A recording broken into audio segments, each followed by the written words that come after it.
town. I grew up with storefront theater. I grew up when Steppenwolf was still in the basement. So that whole spirit of you go and you make your theater. And you don't wait, and you go to a thrift store and you get the prop you need and you make your theater. And people are going to come and they're going to talk about it and they're going to challenge you and they want to participate in it. So that's sort of like hands-on, we're doing it. I just love that about Chicago theater. And it's the best theater in the world because of that. I really think Midwest audiences are interesting and just fascinating to talk to. I really enjoy the conversations afterwards. So the idea of being here and in the Midwest, in Chicago, that was all something that I wanted to do.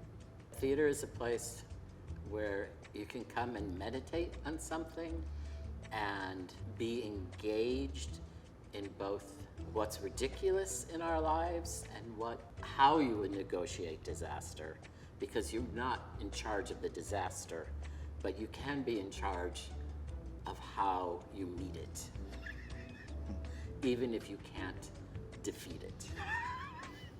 I also want the Chicago audience to trust in the quiet of this play,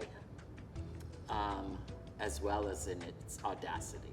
The human struggle is so messy, and it's not really about getting it right or getting it wrong. It's sort of muddling through the muck of our own lives to try and figure out how to even find our way. Charles Ludlam, who founded Theater of the Ridiculous, and if you're not failing your ideals aren't set high enough.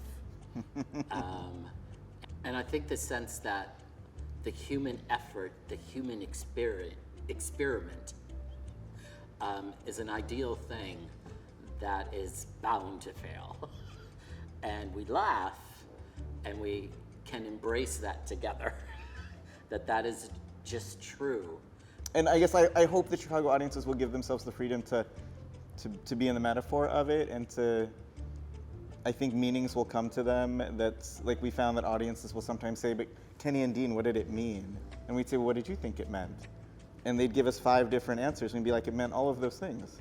And that they would give themselves the freedom to live in that metaphor with the play.